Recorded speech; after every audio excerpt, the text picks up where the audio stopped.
My dad used to talk about a law of homogeneity, and he said people find their kind of people and they stick together.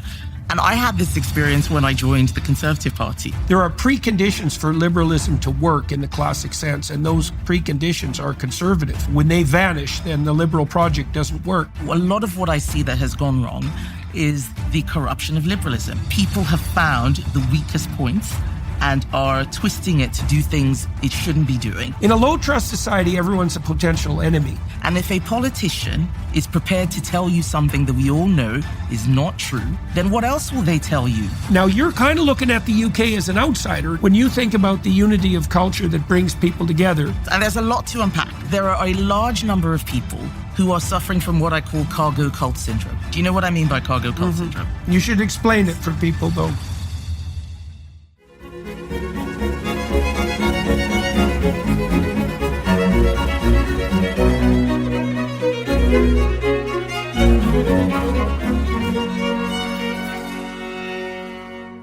Hello, everybody.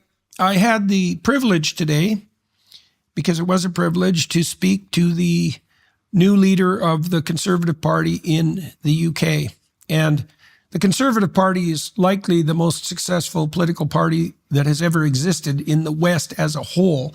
And its leadership is, a position of cardinal importance. And Kemi Badenoch, the new leader, is a relatively young woman who's come to the UK from another country, who is grateful for the intellectual and cultural heritage of the UK and who understands it deeply.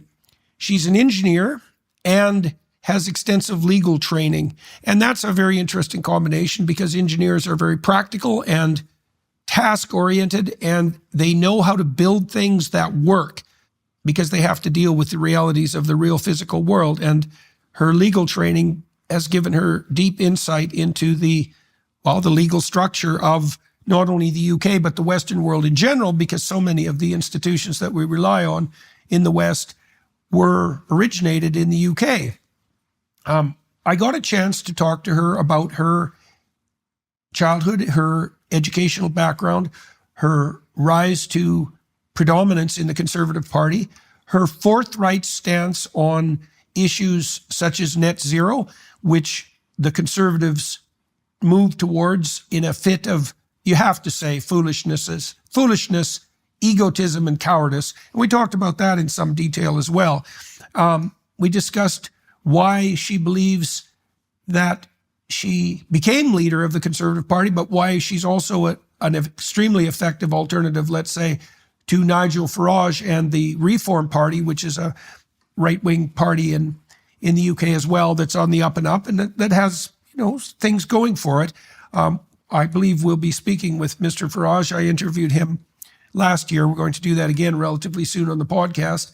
We got a chance to speak about the West in general, and that's part of the reason this podcast is be relevant to everyone in the Western world. The UK is a pillar of Western society, and it would be lovely to have a leader in place who understands and appreciates exactly what that culture is and what it's offered to the world. And it seems to me that Ms. Badenoch comported herself highly successfully in the interview. And I think its fundamental shortcoming was that it wasn't long enough. And it's very good to see a leader emerge on the international stage who's brave enough to bear the threat of long-term format interview that's unscripted. She had no questions provided to her before this interview. And then to have concluded at the end of it that the best thing that could have happened with the interview would have been better if it was twice as long.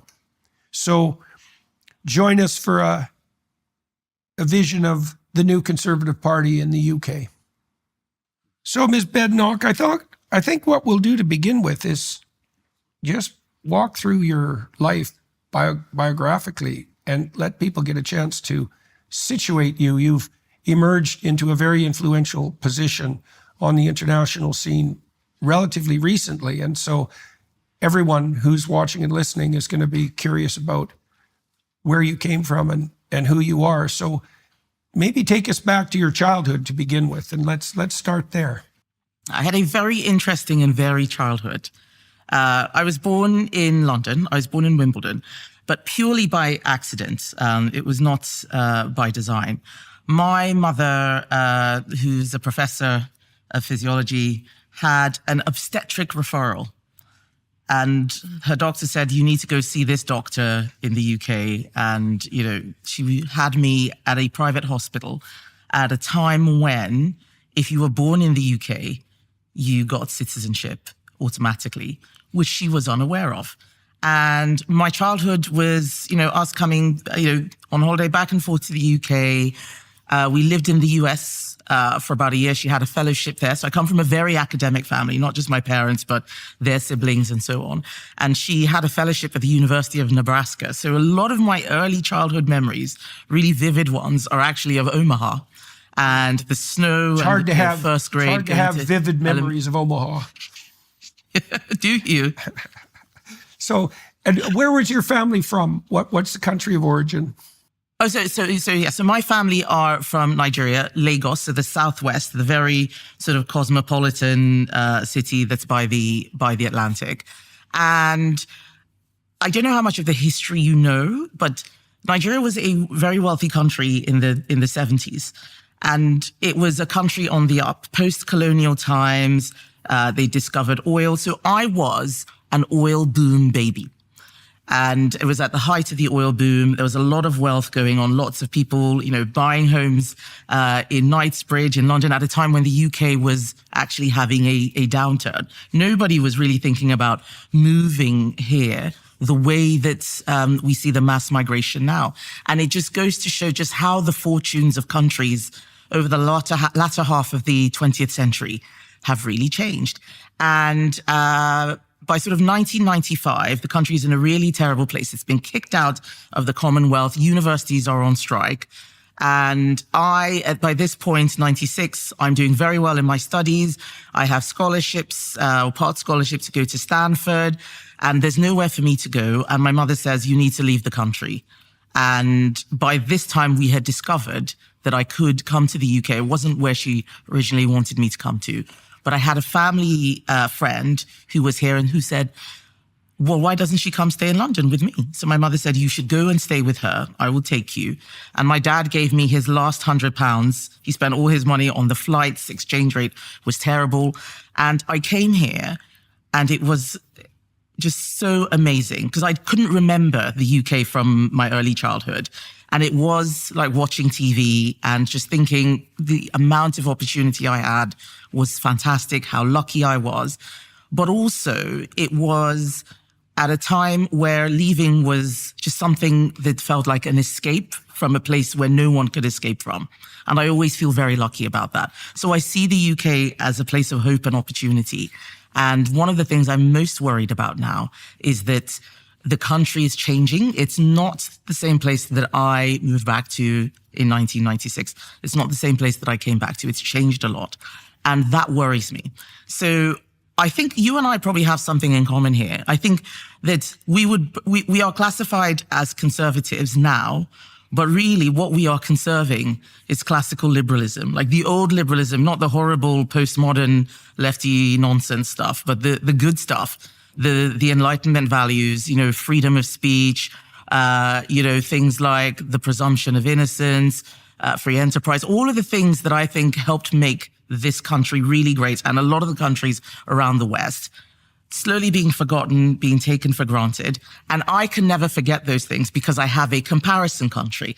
And I have lived and seen a place where those things are not respected, institutions are not respected, where everybody looked like me, but it was multicultural and there was so much conflict. And it's one of the reasons why I describe the UK as a multi-ethnic country, not a multicultural one, because you need to make sure that you have a shared dominant culture. And yes, people can eat different foods and have songs and so on, but those are the very superficial markers of culture. Culture trumps everything. It's much deeper things. Customs, norms, how we treat each other, the expectations that you have of society, and more importantly, what society has of you. What are your responsibilities, not just your rights? And those are the things that led me on the journey to conservatism. But it is very rooted in my having two places to compare to. So you were born in 1980 and you moved to the UK in 1996. So you were 16 or 17? Yeah. Okay. 16. 16. And you said your studies were going well in Nigeria. What were you interested in, and what did you study? Now, you have a background in engineering and law, which are very disparate fields. So I'm very curious about that. But, so what were you oriented to academically when you were 16? And did you have political aspirations or ambitions that early? No. How would I have political aspirations? I grew up under a military government. I didn't even know what politics was. You kind of knew what democracy was, but you knew you didn't have it. So the politics and the political sort of interest came much, much later. I was supposed to be a doctor like my parents and my uncles and aunts and all their friends. That was the family that I was born, that was the sort of family that I was born into. And I had, when I talked about that part scholarship, I had a pre-med part scholarship to Stanford, and my father couldn't afford the rest of it. And that was age 16. So there was time, and I came here, and the first thing I did was get a job because I was left on my own and I wanted money. So I got a job at McDonald's, and I went to a college part-time for sort of 16 to 18-year-olds. It's called a further education college. And I just thought, well, my parents are doctors. Of course, I will be a doctor as well. And what I didn't realize was that between the expectations of the school I was going to and the amount of time I was spending earning money and flipping burgers and eating them, that actually I was no longer on that academic track. And I also had my first experience of what I call the poverty of the soft bigotry of low expectations. Because I had grown up in a relatively wealthy middle-class family. Everybody's a doctor. And of course you get all A's, and of course you do well. It just wasn't even a thing to not succeed academically. And I got to a school where failing was okay, and it didn't matter if you didn't get the top grades. And the teachers would say, well, why do you want to be a doctor? You can be a nurse instead. And it wasn't because they wanted to keep me down. It was because what they had seen was that if you're Black, then you probably shouldn't be stretched too much because you won't achieve it. And so they set lower targets and give you a huge congratulations and a round of applause for meeting them. That was the complete opposite of my upbringing. And well, Nigerians do particularly well when they immigrate, let's say, to the United States. And so there doesn't seem to be a culture of low expectation that's pervasive in Nigeria. I mean, I don't know how to account for the differential success of Nigerians. Maybe you can shed some light on that, or maybe you just did. And I'm also curious about your statement that your family was relatively wealthy in Nigeria, because you might want to clarify that too, because there's a difference between relatively wealthy and wealthy. And so a little bit more about, like, you were obviously upper middle class, let's say, in terms of educational background, your family and aspiration, but economically, from what I understand, it was still relatively tough going at times in Nigeria. Hello, everybody. I want to bring to your attention a product, an online product that I've been working on with my son, Essay.app. We designed Essay to solve the problem of teaching people how to write. That's a very deep problem because it's hard to learn how to write. You need to learn how to write because there isn't any real difference between writing and thinking. And thinking is useful if you want to stay out of pits and move forward effectively. Learn to write, learn to think, learn to move forward productively in life. What does Essay do? It's a word processing platform that helps you identify your ideas, lay out the revelations that are associated with the questions that come to hand, and learn to edit at every level of analysis. Edit at the word level, edit at the phrase level, edit at the sentence level, the paragraph level.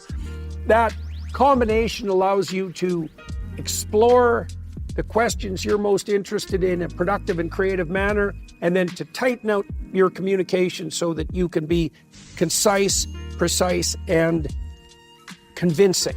Why would you want to do that? Well, because every single thing that you do in your entire life, the success of every single thing you do in your entire life is going to be dependent to a large degree on your ability to formulate your ideas and communicate them. Essay.app, that will teach you to write and think.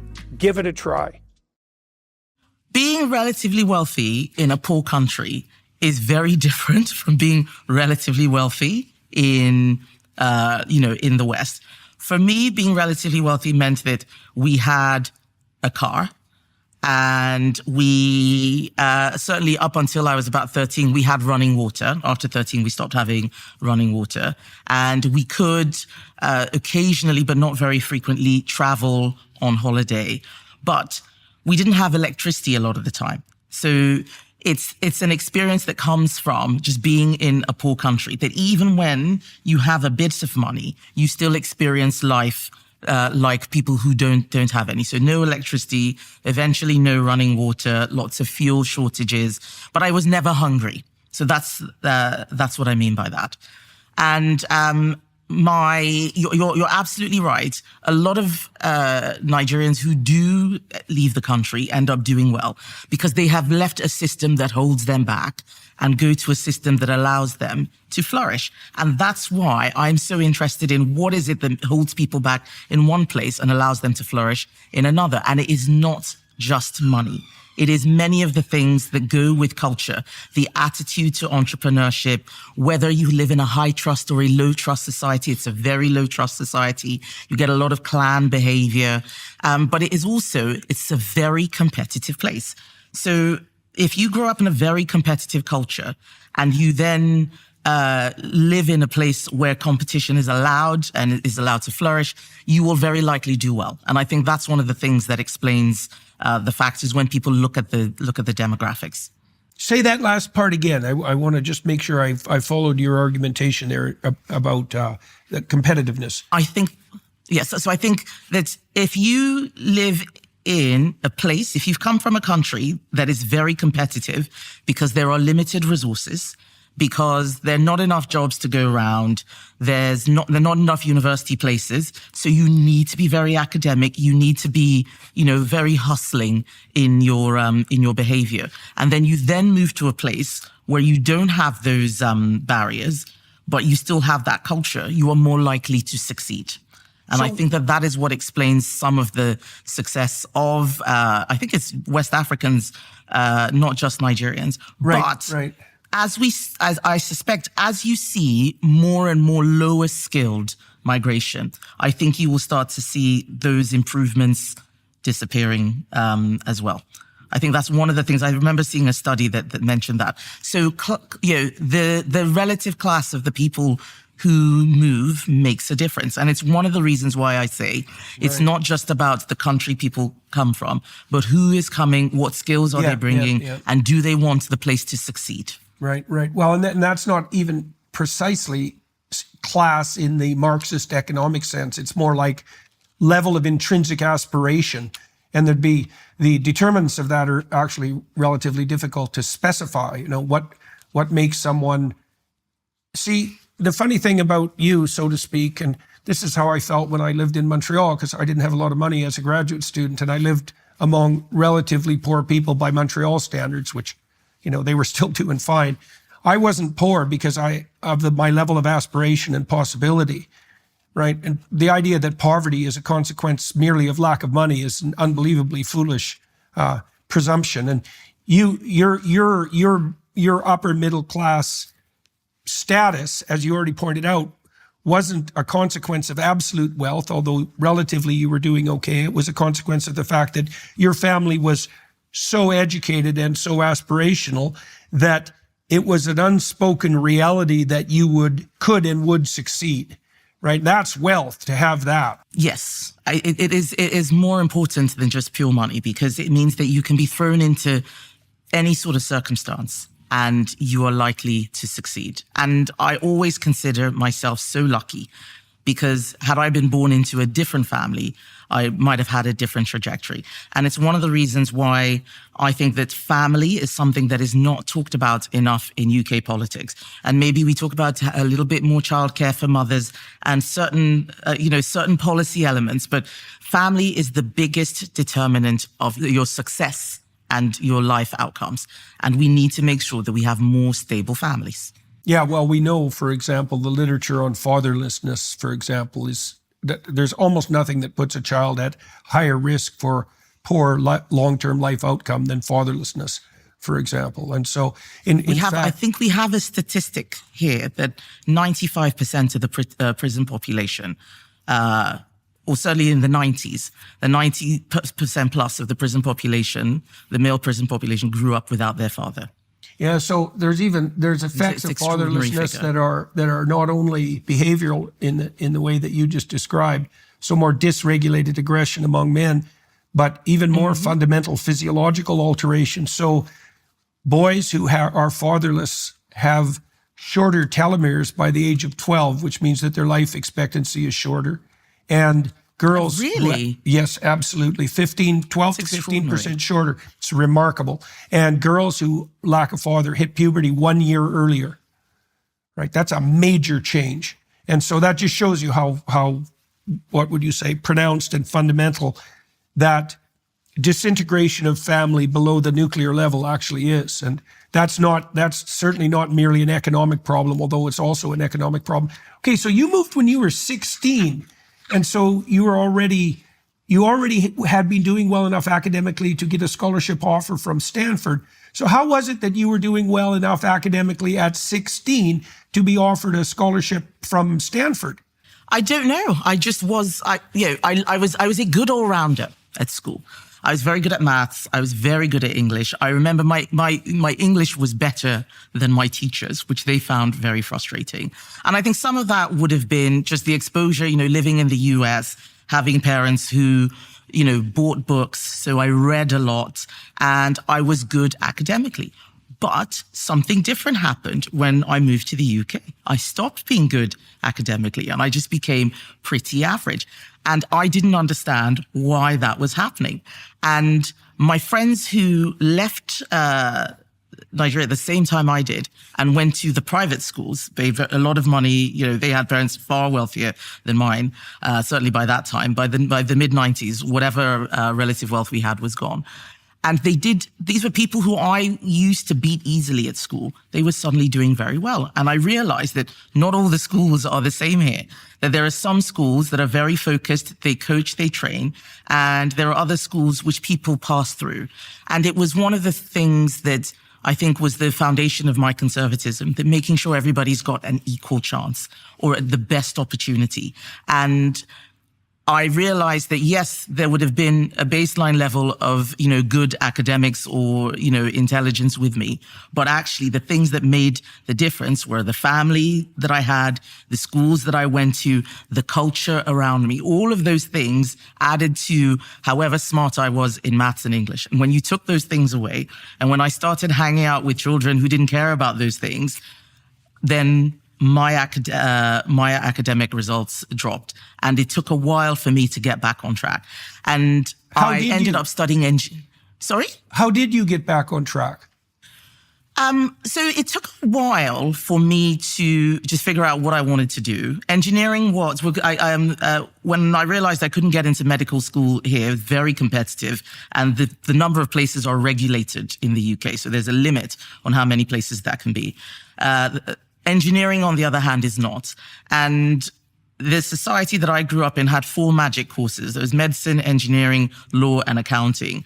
And if you were almost judged if you didn't do one of those 4 things. So I thought, well, I can't do medicine. I'm, good at maths. I like computers a lot. By then I was already coding. I'd been coding since I was 7 years old. My dad got me a ZX81 and then a Spectrum Plus 2. So all of these things, just the exposure to those sorts of things helped me. So I went onto a course for systems engineering, and I just kept reading, and I took a year off to work because I needed to save up money for university. And I met a lot of kids during my apprenticeship. I worked as an apprentice engineer. I met a lot of other people who were going to Oxford and Cambridge, and they had more of the sort of culture that I had grown up with. So hanging out with people who were different in a different setting also had an influence. And then also just knowing that if I didn't get my act together, my life trajectory would end up in a place that I would not like. I'd already had all the values instilled in me by my parents. So 16, technically still a child, but just old enough to know how to, it's just old enough to remember and not forget what the values that you've been inculcated with, I would say. Right. And so you also point there to the importance of peer selection, especially when you're making important life decisions. Yeah, well, it's one of the things that was a real relief to me when I went off to college, and I was about the same age you were when I left my hometown, was that my high school compatriots in northern Alberta, most of them stayed in our hometown. Their ambitions didn't really extend, their vision didn't really extend past the boundaries of the town. I left with a couple of my friends, but it was a very small minority of people. And when I got to college, my new peer group was much more ambitious and outward looking. And that was formative and also a great relief, because it was something that was, well, something that I was striving for. It is a great relief. Do you know why it's a great relief? Because you find your people. And my dad used to talk about, when he was alive and when I was younger, he used to talk about a law of homogeneity. And he said, people find their kind of people, and you will always they find each other and they stick together.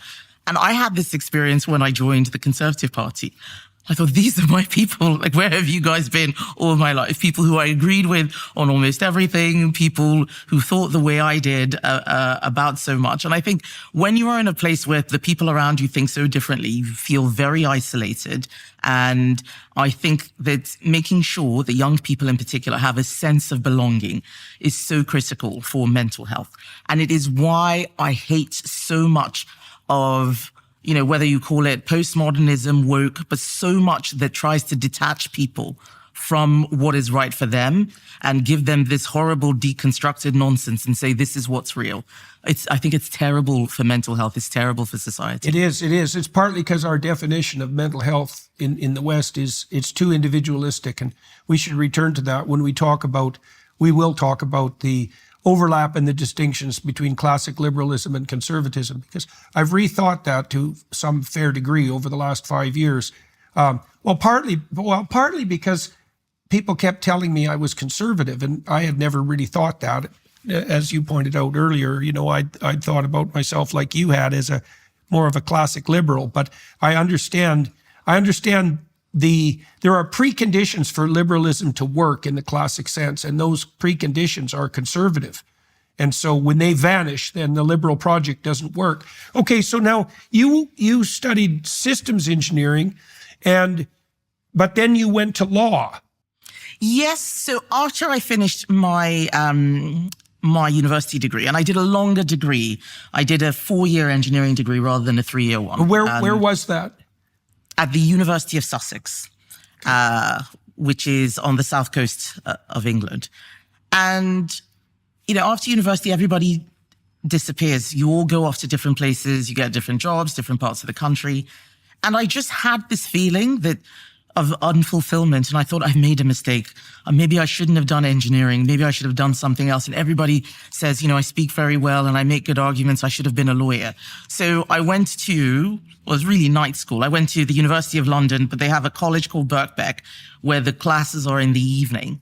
And so I went to night school while working, about 2005. So I'm about 25, and I do a law degree part-time, which was fascinating because I learned so much about the principles of all of the things we talk about, the rule of law, jurisprudence, but also a lot of the history of the UK, which I would have learned had I gone to primary or secondary school here. I learned in my law degree, and it was just so amazing. And at the end of it, I thought, I don't want to be a lawyer. Definitely don't want to be a lawyer, but I love having this stuff in my head. And I'd become quite political by that time. And I was more interested in helping to make good law, so being a legislator, than being, a corporate lawyer or something like that. Okay, so how did you become political, and why did you decide that you weren't going to be a lawyer? Well, I think, do you know the term the quarter life crisis? No, I'm not familiar with that, but it sounds like you had one. Yes, I think I had a quarter life crisis, sort of 25, and I've done everything I'm supposed to do. You finish primary school, you finish secondary school, you do your A-levels, you get your degree, you get a job. I had a good job. I was working in consulting, and I still wasn't happy. And I didn't know what I was looking for, but I knew I was looking for something. And I thought another degree would give it, would give it to me. And what I really was looking for was the vocation which I found in politics. And it was a long journey over probably from age 16 onwards, having that experience of that low expectation culture, which I thought was very race coded. And looking back on it, it was extremely race coded. If I was, I think, a white child, I would have been treated differently. And again, it was sort of left-wing teachers who were trying to be helpful, but actually creating a lot of destruction along the way. That experiences at university, where I think I met my first sort of proper left-wing student culture type person, and I did not like it. I thought they were very ignorant. Because by this time, of course, I know a lot about Africa, and they talked about Africa as this place where they would come in and help the people, who was, just these helpless people, no agency whatsoever. They were not interested in the real problems, and it was really a way for them to virtue signal. And I found that so aggravating. And that also, semi-radicalized me around what we do with aid, for example, and how we let a lot of, African countries get away with things that they shouldn't do.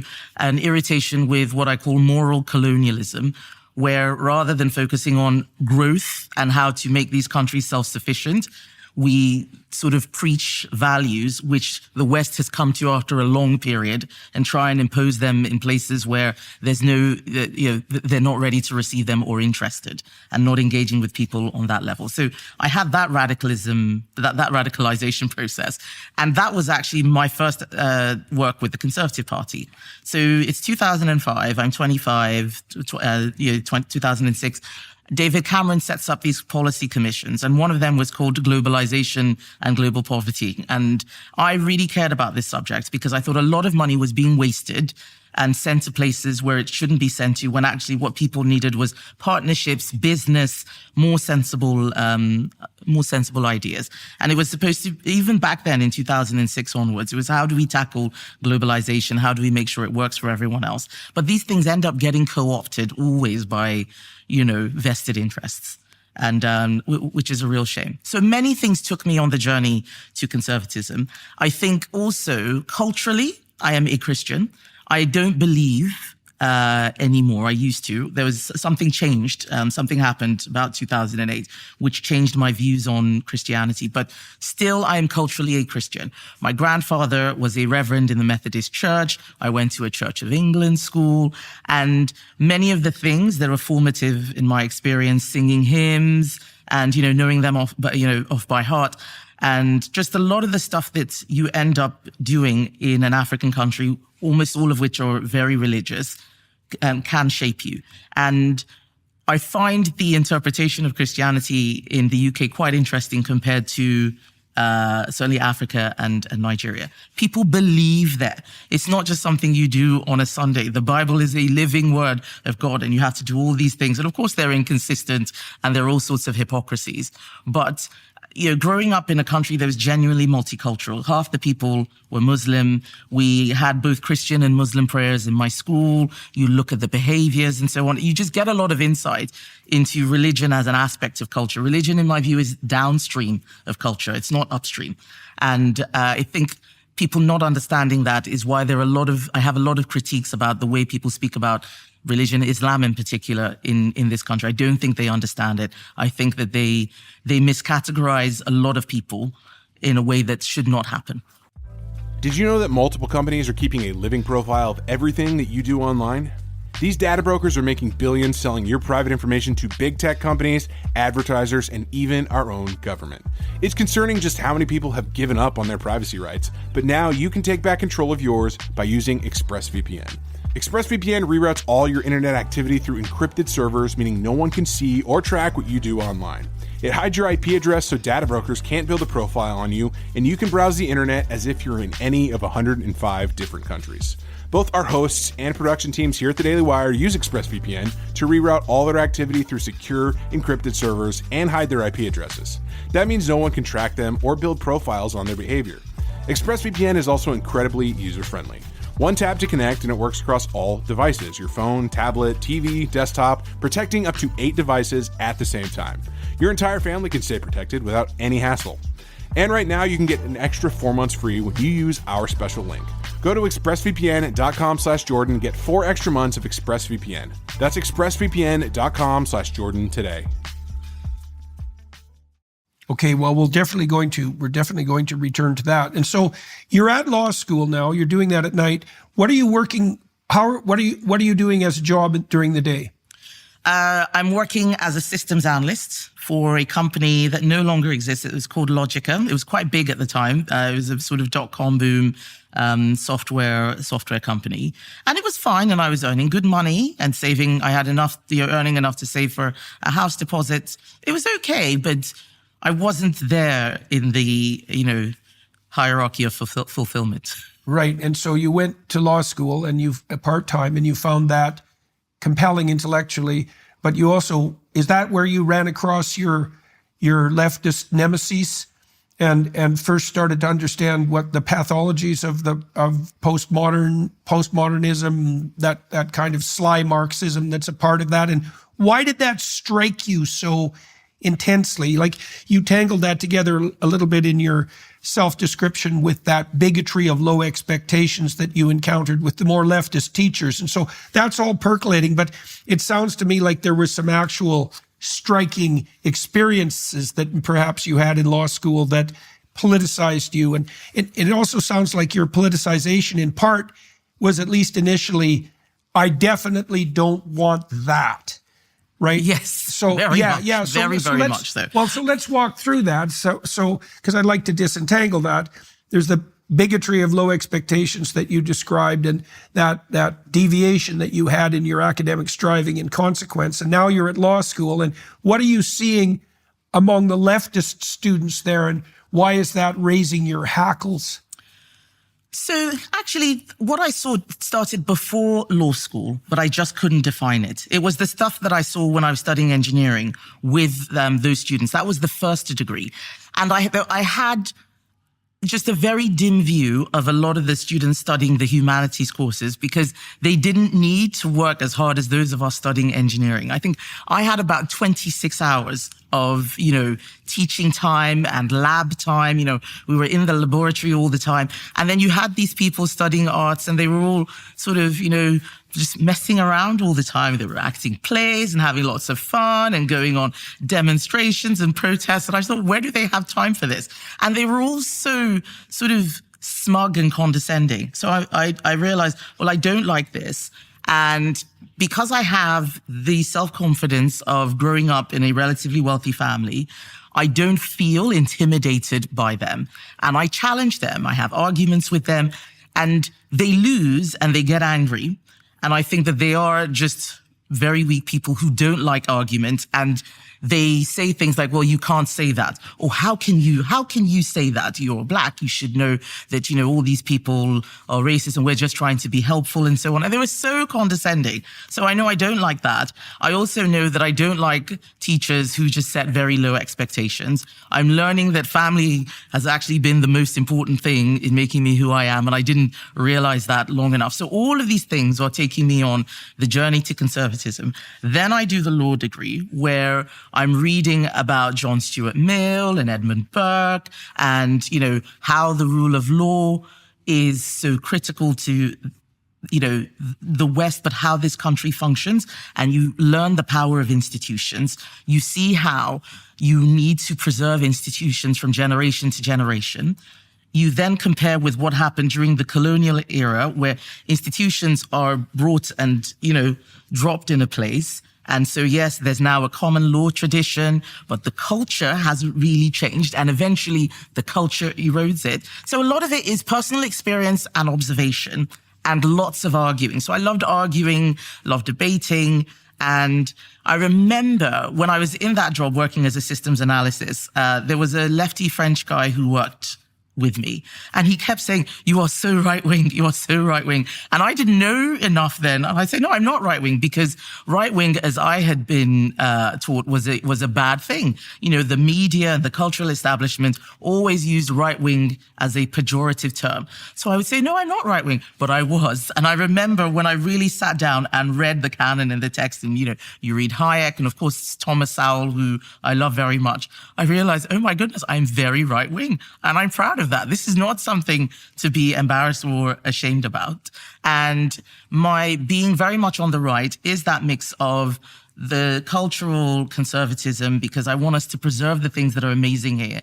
And one of the things that is amazing is the classic liberalism, not the postmodern, sort of corruption of that. And a lot of what I see that has gone wrong is the corruption of liberalism. And I gave a speech in December where I said liberalism has been hacked, that people have found the weakest points and are twisting it to do things it shouldn't be doing.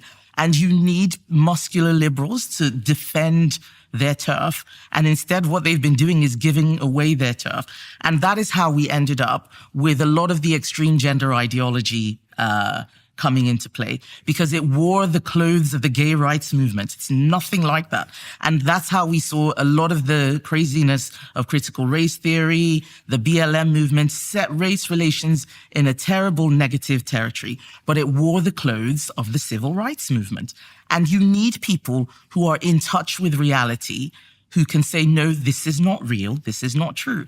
And I think that is something which I am lucky to have, that I just don't get detached from everyday life. I know what is real and what isn't. And I am amazed that we have politicians, including the British Prime Minister, who will say things like 99% of women don't have a penis, as if 1% of women do. And if a politician is prepared to tell you something that we all know is not true, then what else will they tell you? Even creatures without nervous systems can distinguish between the sexes.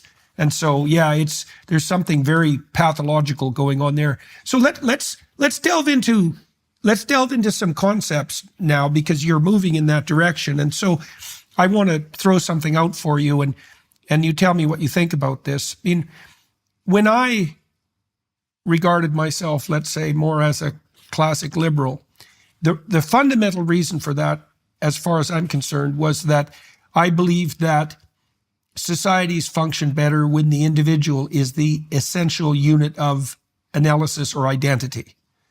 But then, and I do believe that's true, and so I don't like ethnic categorizations or racial categorizations or sexual categorizations. I think merit itself and ability are independent of those fundamentally, but even more particularly if you start identifying people in terms of their group membership, you get pathological attributions like group guilt or group privilege, for that matter, and that doesn't go anywhere good.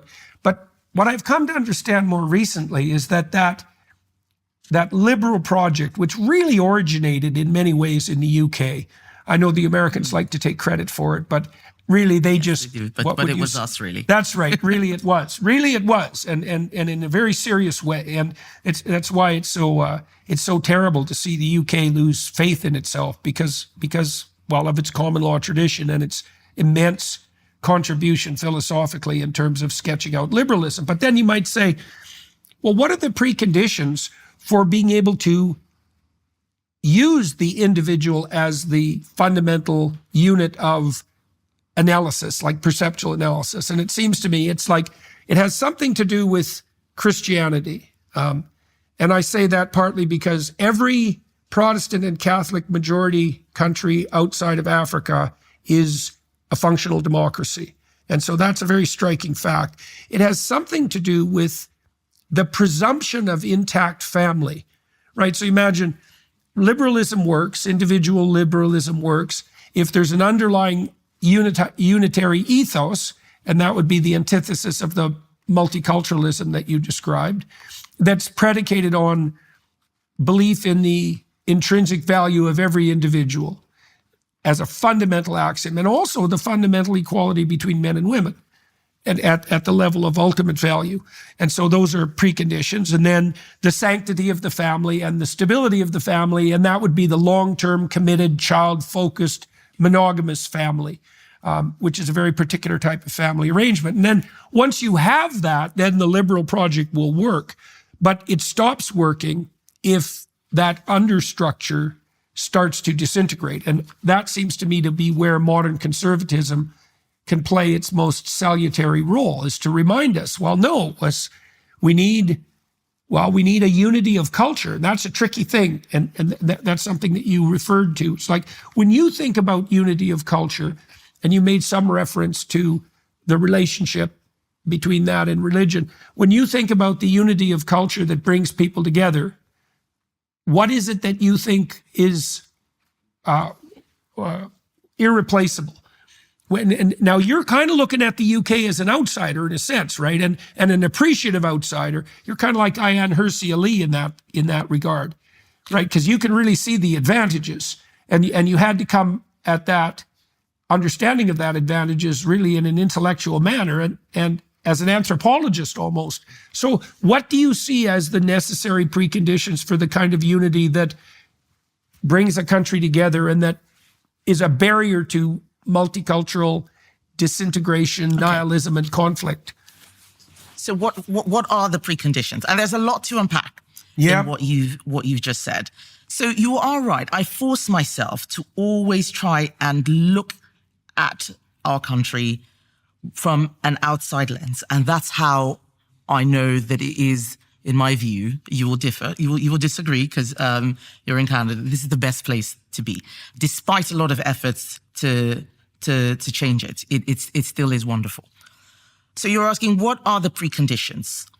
In my view, having a high trust society is so critical. People need to be able to trust each other.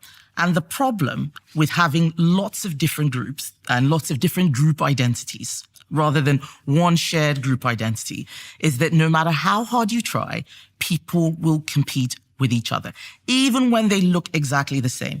Whether you're looking at Nigeria or Northern Ireland, where, Protestants and Catholics had, endless troubles and turmoil, everybody looks the same. We need to get past the skin color categorization because it's just a correlation. It's not the underlying thing. You need to create a society where people can trust each other. The more they trust each other, the more they will interact, the more you will have, better businesses because you don't have to worry about people stealing. We're all safe. We're not worried about people harming each other. Anything that creates lots of different groups where the group identity becomes more powerful than anything else means that you start to dislike or distrust other groups, and that creates a problem. There's then competition for resources. People aren't collaborating, they're not cooperating. And I think what has been remarkably successful about Western society is that it has had a dominant culture for a very long time, but has been able to tolerate other strains within it. This is something that's very unique. Most countries, if you're bringing in something else, it gets killed or you are forced to assimilate. It's not just allowed to be its own thing and just sit there. And I think that that's something that's really special about a lot of Western culture. And it has allowed it to thrive and take the very best from what's all around the world. But the dominant culture has to be reinforced. And when we move away from culture as the starting point and think it's law or it's religion, we start to get confused about where we're going to end up. You end up with the relativism. It doesn't matter, what people's cultures are and so on. As long as they follow these rules, everything will be fine. And yes, the rules are important, but if your culture is strong enough, quite often you don't even need the rules. People just know. They know that you don't behave this way. They know that you don't speak like this to other people. It's just in, it's in the system.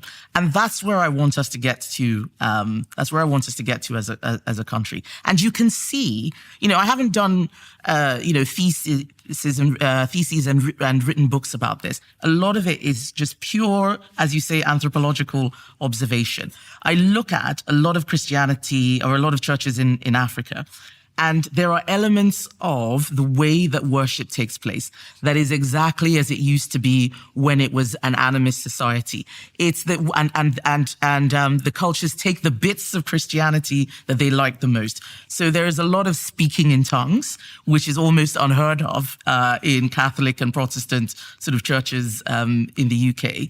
You go to Africa, there's a lot of speaking in tongues and people throwing themselves on the floor. They love the exorcisms, the witchcraft bits of the Bible, which are barely spoken or land in a sermon in the West. So, because that's what the culture demands. The culture's like, okay, there's this new thing called Christianity. What do we like here? All right, we like exorcisms, we like speaking in tongues, we like all the bits. There's more singing and dancing. It's very vibrant. And the culture starts to take over and it interprets texts in a way that works for it. And this is the thing about, text.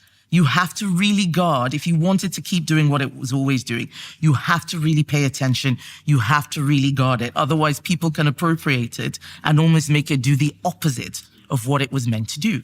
And I see this with a lot of UK legislation. We see it with the non-hate crime incidents, this nonsense where people get arrested for saying things online. These laws have been there for 30 years. But the culture is changing. You have judges who think differently about this stuff. It's the same with the Equality Act. The Equality Act was there as a shield, not a sword. It was there to protect people from discrimination. Started being used to discriminate between different groups. Oh, let's have some positive action. These groups are being treated unfairly, so we'll give them a boost and treat these other people unfairly. You need to guard your text carefully, and that needs principles. I think conservative principles. When you think about what makes a business truly successful, it's not just about having a great product. It's about having the right tools behind the scenes that make selling effortless. That's where Shopify comes in. Nobody does selling better than Shopify. They're home to the #1 checkout on the planet. And here's the game changer. With Shop Pay, they're boosting conversions up to 50%. In today's world, your business needs to be everywhere your customers are. Whether they're scrolling through social media, shopping online, or walking into a physical store, Shopify powers it all. Seamlessly connecting your business across the web, your store, customer feeds, and everywhere in between. And here's the truth. Businesses that sell more sell on Shopify. Upgrade your business and get the same checkout we use with Shopify. Sign up for your $1 per month trial period at shopify.com/JBP. All lowercase. Go to shopify.com/JBP to upgrade your selling today. Shopify.com/JBP. So what do you think? So I'm curious about your thoughts, because I would organize the hierarchy. It sounds like slightly different than you do, but I see why you're doing it.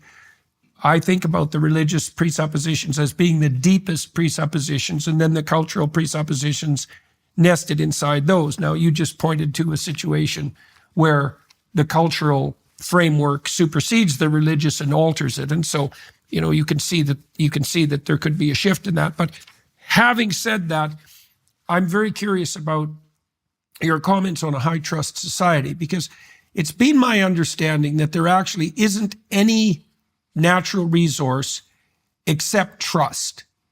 Like, if you have trust, then everything can become a resource, because you can now cooperate or even compete in a civilized manner that's sustainable and productive over the long run. But it does require this intrinsic trust. And then the question would be, what are the characteristics of a high trust society? And you pointed to some. Well, everyone thinks violence is wrong. That would be one. Nobody steals, no matter what, right? And this is something that's particularly characteristic right now, let's say, of Japan, that's starting to disintegrate in the West. And we've seen a lot of that in the United States, for example. Like, the problem with low trust societies is you have to be suspicious.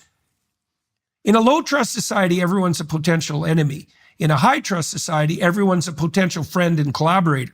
Well, you're rich in a society like that. And that Japanese are another good example of that. Japanese have no natural resources, but they're rich. And their richness, their wealth is their ethos, their moral ethos. The fact that the default Japanese citizen is unbelievably law-abiding. And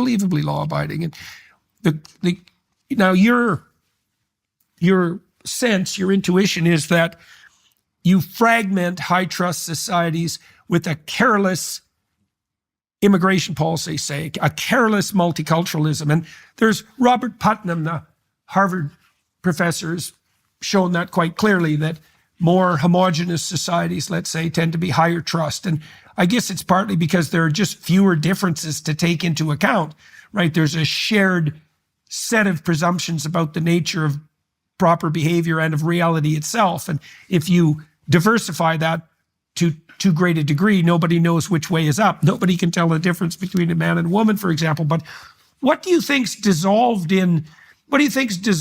or is dissolving in the West, in the UK more particularly, that is undermining that high trust reality that was part and parcel of UK culture? I mean, the queuing is a good example of that even. I mean, it's something that people always point to when they go to the UK, but it really matters that people will spontaneously organize themselves without duress in a civilized manner, right? It speaks volumes about the nature of the culture itself.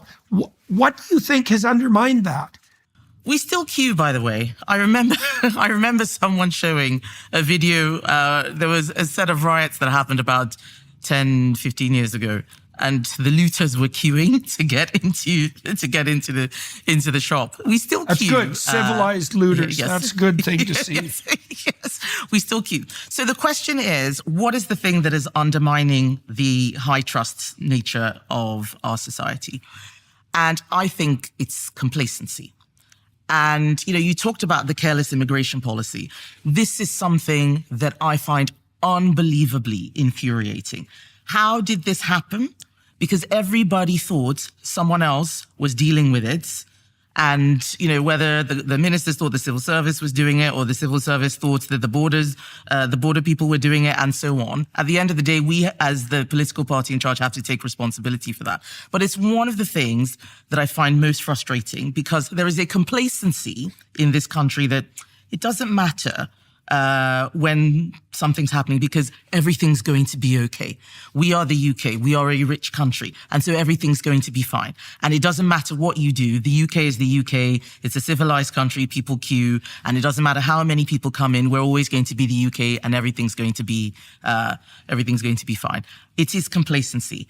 And the complacency comes from, my view, the memories of harder times receding, almost fading from living memory. And by that, I mean war, when people were very alive to the threat from other people, other countries. When you have generations that have grown up where everybody is having a great time, and they're, we're not really at war. And, I think all of that contributes to the complacency. That's number one. And complacency means that people stop looking after things because they think it's always going to be like that. And there are a large number of people across our cultural establishment, even the political establishment, I would say, in fact, it's probably especially the political establishment, who are suffering from what I call cargo cult syndrome. Do you know what I mean by cargo cult syndrome? You should explain it for people, though. Okay, so just to summarize and paraphrase, in World War II, there was a plane that would drop supplies on a Pacific island, and the islanders saw, air traffic control, people moving their arms. They saw runways had been drawn, and eventually a plane would come around and drop the food. And after the plane stopped coming, they wanted the food supplies to return. So they drew lines on the ground and they made the hand signals, but they didn't understand why the food was no longer coming. Why were the planes not coming? And it is what happens when people have a very superficial observation of what is happening and assume that they understand it all and they know everything. They don't test themselves. They don't really query. And I see that behavior in a lot of politics. Just today, we had a chancellor who went out and made a whole bunch of announcements. Oh, we're going to do this, we're going to do that, and said we're delivering growth. That is not how growth is created. Announcements are not policy. But many politicians have just seen that you stand up and you say, we're going to do this, and they imagine that there's an army of minions somewhere that make the thing happen. This is what happened with our immigration policy. The ministers would say, the prime minister would say, we're going to cut immigration, vote for us. And an assumption that we've said it, of course, the people who are responsible for doing it will make it happen. It was complacency. And I hate it because I always felt that immigration in this country was too high, but I did know that we needed to get good people coming in, high skilled, because other people were leaving and you needed to replace that. It never once crossed my mind that as we were saying, let's have some good high skilled immigration in limited numbers, that people would use that to wedge the door open and effectively just let anyone who had a good story come in. That needs to be fixed. And just because we got it wrong before doesn't mean that we don't have a right to talk about it anymore. We know more about this than anyone else. We know how to fix it in a way that other parties don't, and we have the will as well, certainly under my leadership. And that's one of the things that I'm trying to get people to see, that the Conservative Party is under new leadership. I am a different person from what we had before. And yes, I was there, when we had those previous governments, but I was working on the inside to stop a lot of nonsense, which is aggravating people out there, and I will never stop doing that. In America today, over 60% of all abortions happen through medication, pills that can be legally mailed to any state in the nation. These pills not only end the baby's life, but also carry serious risks for mothers. But there is hope. Preborn's nationwide network of clinics offers free, compassionate care to women facing difficult pregnancy decisions, including access to the abortion pill reversal treatment that can help save lives. Through unconditional love and unwavering dedication, Preborn has already helped rescue over 300,000 precious babies. Each life saved creates ripples that strengthen families and communities, because saving babies isn't just about one life, it's about preserving the heartbeat of our entire nation. Your support makes this possible, whether through a monthly tax-deductible gift of any amount or a leadership gift of $15,000 to place life-saving medical equipment in women's centers where it's needed most. Join us in this crucial fight for life. Call pound 250 and say baby. That's pound 250, keyword baby, or visit preborn.com/Jordan. Okay, so let's lay out the political landscape then. Let's turn to the political. We haven't talked about how you moved from your burgeoning political interest to leadership of the Conservative Party in the UK, because that's quite a story. But I think we'll just put that aside for the time being and focus on the political. The first thing you might want to do for people, since it's an international audience as well that's listening to this, is why don't you outline what you see as the differences between the three major political parties in the UK, Conservative, Reform, Labour, and describe the relationships as you see them presently, and maybe the relative strengths and weaknesses of each position, assuming there are any strengths at all on the Labour side, which I doubt, by the way. Cynthia, I might as well put my seriously. I mean, seriously. But okay, so let's go through the party structure, and I'd like to hear your thoughts about the current situation in relationship to the political parties in the UK. Okay. So it's very interesting that you said Reform as the third party. Reform is not the third party in this country. It's doing well in the polls at the moment, but the third party in this country is the Liberal Democrats, who had more votes and have 14 times as many members of parliament as Reform. Reform has 5. Liberal Democrats have 70. We have 100. Yes, 120. My mistake. So, and then Labour has 400 and something. I can't even remember the exact number. But so I would say the difference between the four parties. So the Labour Party used to be the party of the working class, blue collar workers. It has now become the party of the bureaucracy, whether it's the public sector or people who live off government.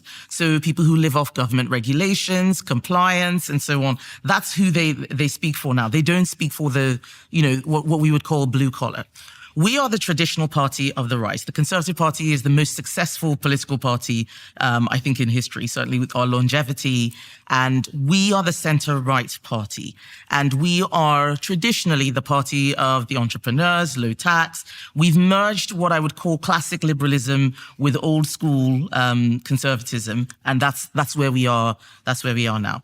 The Liberal Democrats are basically a protest party for mainly people on the left, and they don't have much of an ideology other than being nice. They will go with all sorts of extreme things, extreme gender ideology, etc. And Reform is representing the rage that a lot of people are feeling about things going wrong in the country. But it's all rage. It's not courage. And I understand why a lot of traditional Conservative voters have gone to reform because they're angry with us because they think we let them down. And a lot of traditional Labour voters are also going to reform because they're angry with their traditional party. And then people who don't want to have anything to do with it vote Liberal Democrat. That's a good summary. Well, I guess one of the things I'm curious about is why the Liberal Democrats are so invisible. I mean, they get no coverage at all on the international side, for example. Like, really none. They are not on Twitter, but they are in local communities. And what you will tend to get, a typical Liberal Democrat will be somebody who is good at fixing their church roof. And, you know, the people in the community like them. Oh, you fixed the church roof. You should be a member of parliament. And they want to be nice. And then they get there, but actually they've got lots of very silly and foolish ideas along with, you know, being able to fundraise for a local community. And then they have bad views on national security, for example. They don't want us to keep maybe a nuclear deterrent. They have silly ideas about education. They're always, you know, they don't want people to go to prison. They want prisons closed down. Let's just have restorative justice. You know, people being nice. And if you're not paying attention, you will think that's good. Well, these are nice people. We should vote for them. But actually, they will destroy the whole country if you let them at it. Are they distinguishable? So they are known in. Are they distinguishable ideologically from the Labour Party? No, the Liberal Democrats are basically trying to be nicer Labour. They have what I would say is that they have more of a rural base. So the Labour Party is very urban. It's very sort of towns and cities. You will find Liberal Democrats in a lot of rural constituencies because they talk about the environment, something that we care about as well, but they talk about it in a way that resonates with people who want to maintain things as they are. So Liberal Democrats don't like building anything. They want everything to stay as it is, which in itself appeals to a certain kind of conservative, I don't want anything to change, and they will block any kind of thing being developed. And what is interesting is that as politics becomes more volatile, as we have more social media and people retreat into echo chambers of agreement, we're seeing a lot more fragmentation across the board. If this was a country where you had proportional representation, it would probably come out in the wash, but we don't. So you will have a party like Labour, which has won a landslide majority on 34% of the vote. That is a scandal. And unfortunately, a lot of the people who would have been in the Labour movement that I would have respected because they were culturally conservative, and so we would have something to agree on there, aren't there anymore. So instead, we have a prime minister who, when the Black Lives Matter protest happened, he took the knee right in this room, actually. He took the knee in this room. And I sat there thinking, what on earth is this man doing? This is completely ludicrous. But people who will pander to whatever is going on because they're not rooted in anything serious. They are detached from reality and they don't know what is real and what isn't real. And we are the only party that is real, which means that we're often pragmatic in a way that annoys people and we don't communicate the pragmatism well enough. And that's what I'm trying to do now. We have new leadership. We're going to be honest. We're going to tell the truth to the public, even when it's difficult. People like to tell the public what they want to hear rather than what's really happening. And I have said that the Conservative Party is not going to do that. People must know the truth. Okay, so let's delve in a little bit into the fragmentation of the right, broadly speaking, in the UK. It's analogous to something that happened in Canada because our Conservative Party split about 20 years ago into Reform and Conservative before reuniting eventually. And I know that the inspiration for the Reform Party in the UK actually, strangely enough, came from Western Canada and the Reform Party. But I want to, if you don't mind, I'm going to speak in some ways on behalf of the Reform Party and let you respond to that, if you would. Well, when I look at the situation in the UK, and it's analogous to the situation in Canada, by the way, and the US, the same things are happening all across the West. I look at what happened with the Conservatives, who you now head, and I think two things fundamentally. The first thing I think is, what the hell were you thinking with regards to net zero? Because I can't imagine a set of policies simultaneously less conservative, more destructive, more woke, more elitist, more globalist than the net zero policies, which, by the way, the presumptive new leader of the Liberal Party in Canada, Mark Carney, is a net zero advocate of the highest order, and a man who's... He used to be head of the Bank of England. Here. Yes, exactly. And he's not So a now you follower know. of the... Yes, exactly. He's not a follower of the WEF like Justin Trudeau was. He's a leader. And in any case, the net zero debacle has left England, left the UK, deindustrializing like Germany, which is a complete bloody catastrophe because it's a terrible thing to see Europe falter and disintegrate, and it's a real danger. It's left you guys with unconscionably high energy prices. You won't frack, even though you could, and produce another economic boom. I mean, and Trump just announced drill, baby, drill, and the Americans have been pursuing fracking technology like madmen. And that was the basis of the economy of the province that I grew up in Canada. By the way, we've been fracking there for like 60 years. It's a very long time. And so there's the net zero debacle, and then there's the weakness, I would say, on the Conservative side in the face of this pathological woke ideology, especially with regards to gender and gender identity. And then to top it all off, there's the immigration debacle. And so two things, how do you account for that emerging within the Conservative Party? What are you going to do about it? And how do you distinguish, how do you attract, once again, truly conservative voters who are, as you said, annoyed and irritated and have drifted off into the clutches of the Reform Party? So I think that we should start by stating what my position is. So I am not a climate change skeptic, but I am very much a net zero skeptic. And the reason why I am a net zero skeptic is because I saw how the legislation was put in place. I was a newish MP when it started. And if you look at how it happened, then you look at why it happened, the whole thing makes sense. So we have a minority government. We can't get any legislation through. And we need to, put something that everybody can agree on. And on both sides of the House, left and right, environmentalism has supporters. There's the center-right type of environmentalism and the center-left. Net zero looks like a thing that everybody can agree on. And I remember asking in the debate, it was a 90-minute debate for this £1 trillion legislation. And I stood up, I was one of only 2 people who asked a skeptical question. I said, how are we going to pay for this? Where is the plan? And I was dismissively waved away by the minister at the time, saying the plans will be forthcoming. That minister now works, in the green industries, I'm told. And I think that the reason why this happened is because a lot of people are afraid of being attacked, of cancellation, of going against the grain. This was a way for us to say we're showing global leadership. There's this thing that a lot of politicians like to have, walking on stage. I'm at these conferences, global leadership. We signed this thing. We were the first to do it. And I think that that's how we ended up there. And what year was that? That's 2019. I think it's middle of 2019. Okay. So I've been an MP for 2 years, and I'm already seeing quite a lot of what I call bad science, bad faith arguments to deal with climate change. And I know that Conservatives love the environment. Of course, that's what we want to conserve, amongst other things. We want to keep things as they are. We want to leave a next generation inheritance. Let's give something to our children. So there's fertile soil here.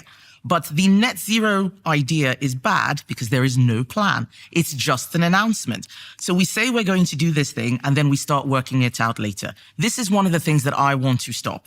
Conservative parties under new leadership, we're not just going to say things and figure it out later. We will figure it out. And then when we know how to do it, we can say it. But the why it happened, that fear of cancellation, fear of going against the grain, is a more fundamental problem.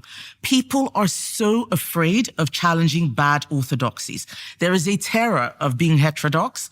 And I think that I am, on one level, an outlier. You know how you describe yourself as being extreme on this?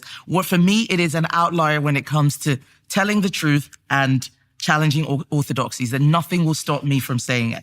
And a lot of people think that I'm very combative. If you look at almost every single argument I have had where people have said that, it was because somebody was lying or being inaccurate. And I hate that. We have to tell the truth.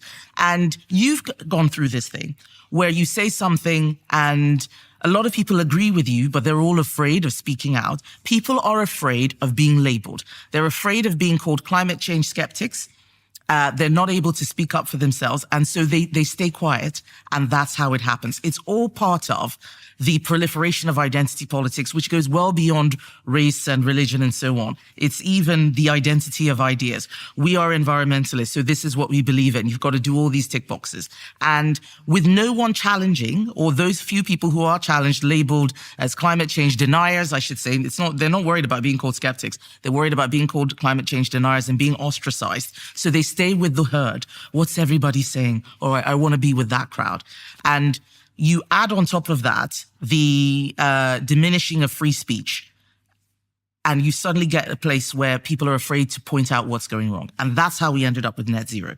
And throughout my time as a minister, I was constantly challenging it, saying no to things. I got some of the laws we had scaled back, but one person cannot change everything unless they are the leader and unless they are the prime minister. It all starts from the top. Okay. How's so, that does that explain it? Well, I want to delve into that some more because it's a huge catastrophe. And let me reflect your argument back to you, and then we'll elaborate on it a little bit. And I'm going to push things a little bit farther. So you pointed to two causal factors, two primary causal factors, three really. One was that the Conservative government believed that the environmental movement was a place where cross-party cooperation could be had, and that I imagine too the Conservatives believed that taking a pro-environmental stance, especially in relationship to climate change, might broaden the appeal of the Conservative Party outside of its standard realm of acceptability. Okay, so there's... And that's not a bad thing to want. Yeah, fair enough. I'm trying to give the devil his due here, And then the next thing you said, which is much more unforgivable, I would say, not because you said it, but because it exists, is the desire of preening narcissistic politicians to rise above even their national prominence and strut about the international stage as undeserving planetary saviors. And that's a form of narcissism that's, Jesus, really, if being prime minister isn't enough for you, now you have to make your name on the international stage.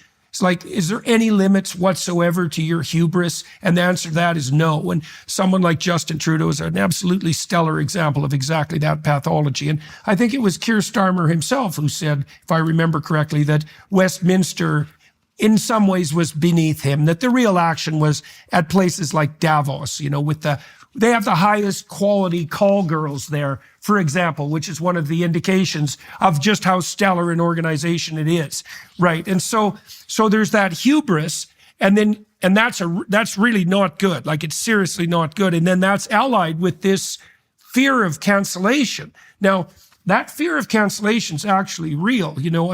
One of the reasons that my license as a clinical psychologist is under assault in Canada, this is the literal truth. One of the reasons is that somebody who wasn't even a Canadian submitted the entire transcript of a conversation I had with Joe Rogan to my licensing board. And I was complaining about climate change policy, pointing out that we're stacking unbelievably unstable economic models that purport to project out 100 years, which is completely preposterous, on top of climate models that are really no more stable than the economic models. And that all of that is preposterous. And that was enough as far as my governing board was concerned to make me unfit to be a clinical psychologist. And that's been a real problem. It scared the hell out of psychologists and professionals all across Canada, including MDs. That is extraordinary. That should not be happening. That should not be happening. It's 100% happening. And the reason that I'm bringing it up is to point out that fear is of something real. That doesn't mean it's justifiable, but it is of something real. Now, and it's why I don't point fingers and blame. I just say, this is what we need to do. And, you know, I love the Reagan slogan of never speak ill of a fellow conservative. There's just no time for that. People just need to know there's a new leader. She does things differently. But one of the other things that I think is such a scam is that people don't know what other countries are doing. We are, as you say, basically exporting our carbon emissions to countries that are opening up new coal-fired plants every week. It's just not serious. It's this complacency and an assumption that everything is going to be all right. And we are losing resilience. And one of the things that I tried to do was sort of save a couple of our steel plants, maybe let them turn into electric arc furnaces. But we need to be able to do these things. You need national resilience. And you need people who understand the system, who can make sure that they don't use all these legalistic frameworks, whether it's on cancellation, judicial review, etc., to unwind it all. And when you have a party that can see how to do things and another party that says what it wants to do but doesn't know how to do things, and it starts to do better, we're in a tricky situation because you need to tell people the truth. And and what I have at the moment are parties on either side who are telling people exactly what they want to hear one way or another, on the left and on the right. And I have seen the inside, and I just think that we need to get real very quickly. We need to get serious and stop messing around. Okay, so let's talk about that seriousness, because this is obviously with Trump pulling out of the Paris Accords as well. This is about to become, there's renewed seriousness in this regard. So I'm a scientist. I've published 100 scientific papers, and I'm not a climate scientist, but I can read research. And I'm pretty good at striking to the core of the topic at hand.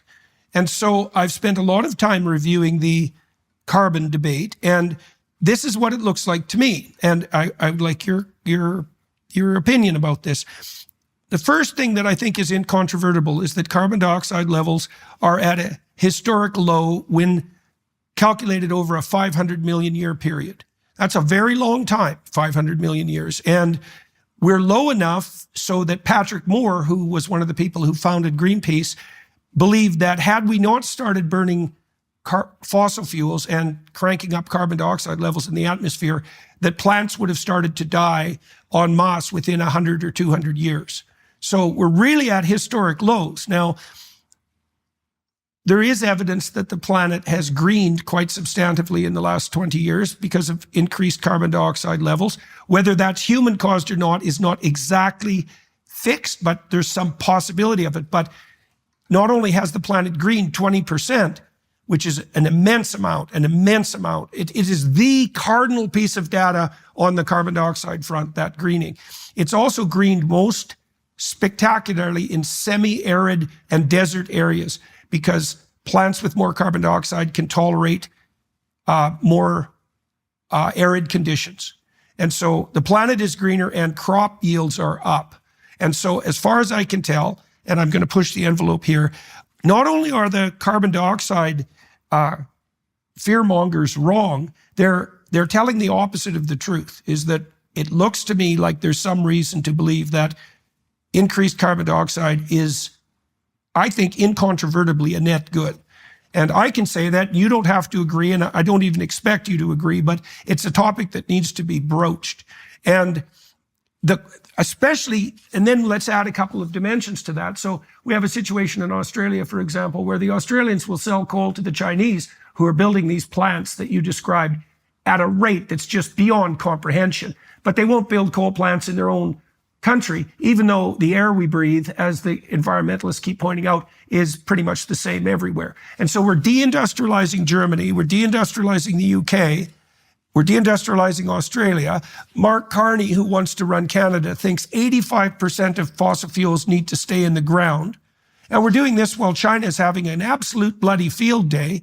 And we're doing all of it to virtue signal at the international level and to protect us from cancellation.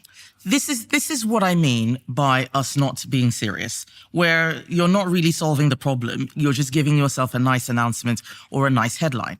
So there's certain things that I know. One is that the decisions we're making now, most of us will not be alive to see how it turns out. And it could be that we don't necessarily get the impact we want from net zero, even if we achieve net zero. So you need to make sure that you are doing other things as well. You're making the planet better. You're creating renewable energy sources, for example, so that if one day the fossil fuels do run out in 500 or 1,000 years or whenever it is, that we have built something that is in place. I think that there is a way to look at how we create that sort of future that is more sensible than what worries me as being a movement that is inspired by a lot of things that are actually just anti-human in and of themselves.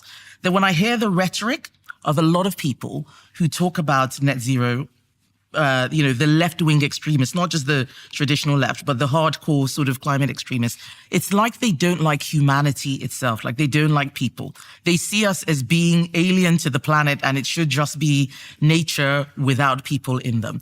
And I'm particularly exercised by this because one of my younger cousins killed himself after going down an internet rabbit hole of anti-natalism and pro-mortalism and started, he didn't become an environmentalist, but at least not that I know of, but he became someone who felt that human beings shouldn't be here.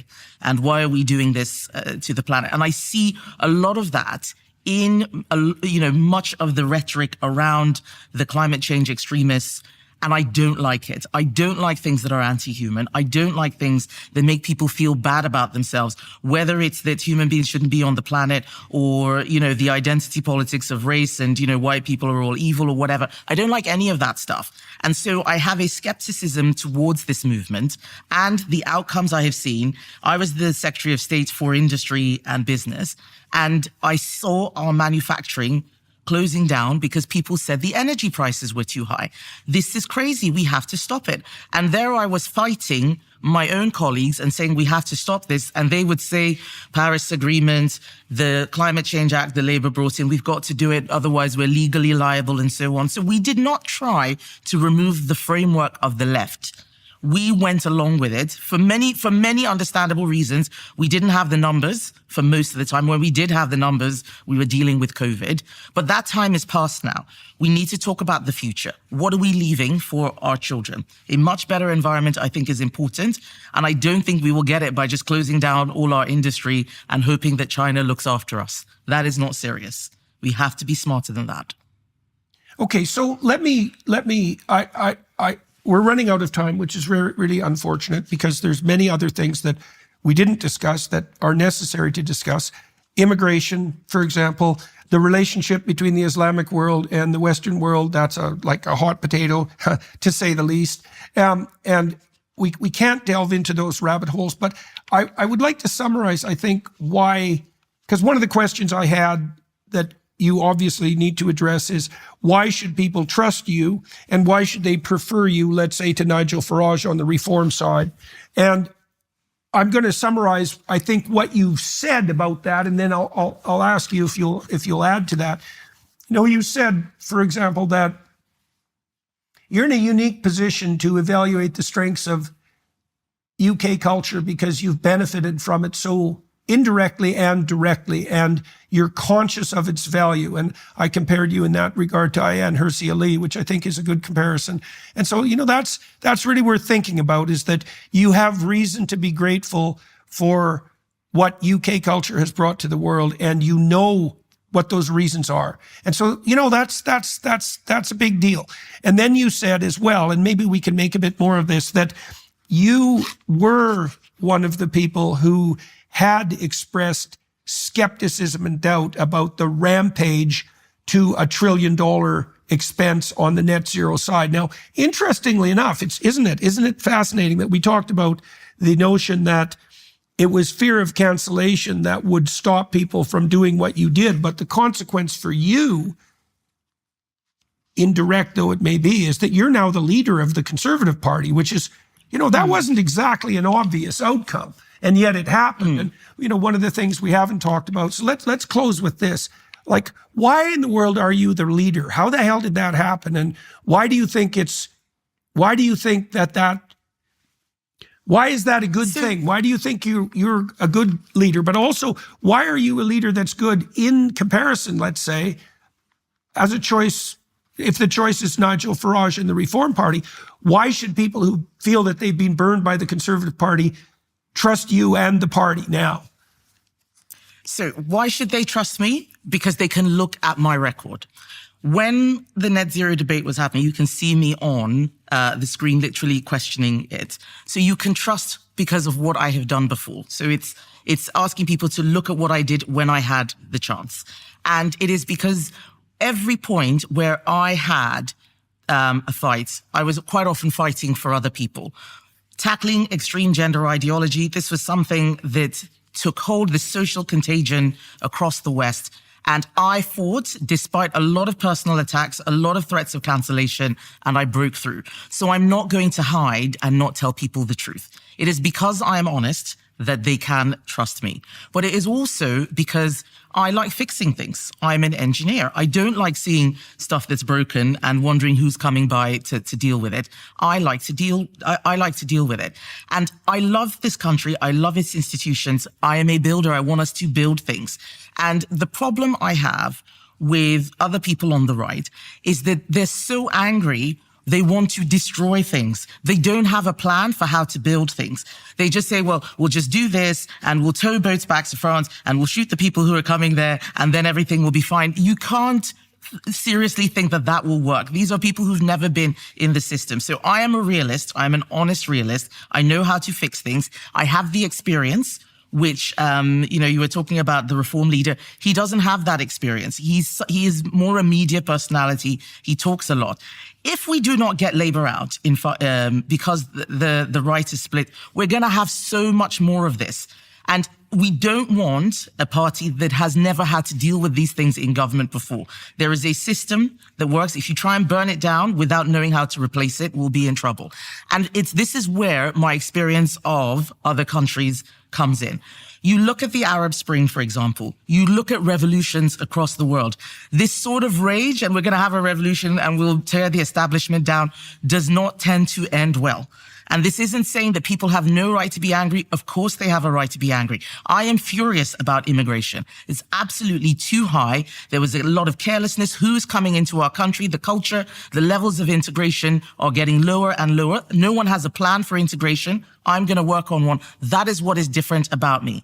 If you just want someone who's going to be angry with you, then that's a totally different proposition. I'm not here to be angry with you. I feel your anger, but I am here to fix things. And that's the big difference between the two of us. Whether it's on net zero, whether it's on extreme ideology, whether it's on deregulation, whether it was fighting for women's rights, I am somebody who always makes sure that I speak on behalf of those who have no voice. That is what I see my job as.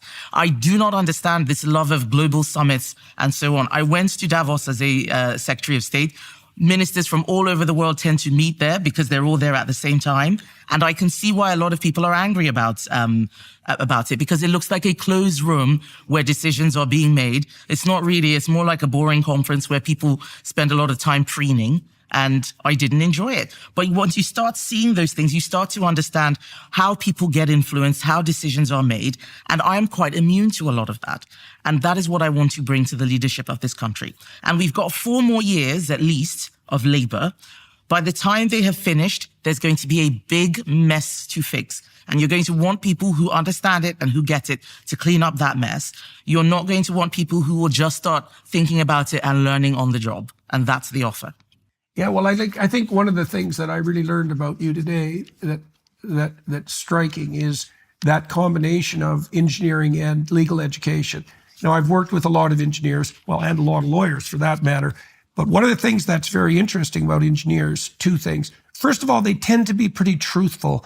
I think that's partly their autistic proclivity, let's say. They don't have the social skills to lie. But it's also the fact that they actually have to build things that work, and they have to build them from the bottom up. And so the engineers I've worked with are very painstaking and very detail-oriented and less flashy and entrepreneurial than you might want if you want to be with someone truly exciting. But they do have to build systems that work. And if they make mistakes, the systems don't work. Right. And so the fact that you're an engineer by education and a lawyer, that's a really interesting combination because... I'm not a lawyer. I went to law Sorry, that you went to law school. Right. That you have extensive legal training. Right. Okay. And so, all right. And so, well, I guess we could close. We're going to see each other at ARC, at the Alliance for Responsible Citizenship Convention. Mm-hmm. And yeah, I'm looking forward to that. We'll get about 4,000 people there. And, we're trying to outline a visionary, classic liberal, conservative policy set on the cultural side in particular. And so we'll have a chance to speak again. And then we can talk about political Islam and how we manage to tackle those problems while having an integrated society, how we fix immigration, which has gone very wrong. And I have a plan. There's so much that we can dive into. But I think too many people have not done the foundational work, and they're just angry and they're just talking. We have a Labour government that is completely clueless, no plans. They've just accidentally found themselves where they are. But there's a way out. And I'm very optimistic about the future, especially for young people. And I think if I was to leave you with a thought, it is that I am so in despair at how young people see the future. Because I remember when I was in my 20s, having that quarter life crisis and wondering where my life was going. I never thought there was no opportunity. I just didn't know which way to go. And the young people today don't see that anymore. They don't go out, they're not drinking, they're not socializing the way they used to. They're just becoming different. And that worries me about the future. And it also means that they are more susceptible to a lot of bad ideas, both, what I call the woke left and the woke right. I've now started using the word woke. I never used to before. There's a woke left and a woke right. And they're going to those places because they're angry about migration and how it looks like it's taken opportunity away from them. They're angry because they think the world is unfair, intergenerational unfairness. We need to give young people the sort of optimism that we had when we were younger. Remember what it was like being 25. It was great. How can we take that away from people? And between COVID and high house prices and so on, there's so much that has created despair. And I remember having a conversation with Pierre Poilievre about this. He's my kindred spirit, by the way. I love him. He's fantastic. And, he is 6 months older than me. And we see these things in the same way. We have to give people hope. And that is really, I think, maybe the difference between me and the other party leaders, that I'm thinking very much about the future and giving people hope, not just about today or yesterday. All right. Well, that's a good place to end, I would say. For everybody watching and listening, we're going to continue our conversation on the Daily Wire side. And I think what I'll do there is tilt towards UK-US relationships and talk to Ms. Badenoch about her response to the Trump election victory and her vision of, well, UK relationship with the US, certainly, but also UK relationship with Europe, given the new dynamic that's emerging because of the electoral transformation on the American side. Perils and opportunities in the era of Trump, let's say, and we can cover that on the Daily Wire side so everybody could join us there. And thank you very much. It'd be lovely to sit down with you again at some point if you're inclined. We can see how this does and whether it's been of some benefit to the listeners and to you, and because it would be really good to delve into the immigration issue in some detail and also the issue of coexistence on the religious side between the Islamic world and the Western world, which is a conversation that seriously needs to be had, and which many people on the Muslim side are keen to have, especially in places like the United Arab Emirates and increasingly in places like Saudi Arabia. So there's sparks of hope indeed. There, all the signatories of the Abraham Accords. So thank you very much. Yes, we must talk about Abraham Accords too. There's a lot more to discuss. That there certainly is. And so, yes, it was a pleasure, by the way. And thank you very much for agreeing to do this. And we'll see you we'll see you on the Daily Wire side, but we'll also see you in a couple of weeks in London at the ARC conference.